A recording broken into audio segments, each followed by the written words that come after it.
কি খাওয়াচ্ছ মনিরে? দুষ্টুমি। আপেল, আপেলের পিউরি বলে এটাকে। আপেলের পিউরি? মনা দেখো মুখ বন্ধ। খাও বাবা, খাও খাও।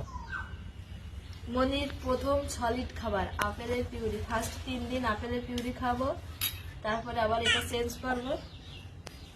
আজকে হলো 2 দিন হবে সলিড খাবার। খাও বাবা। না না, কিভাবে খাও? এই যে এই যে এই যে এই যে এই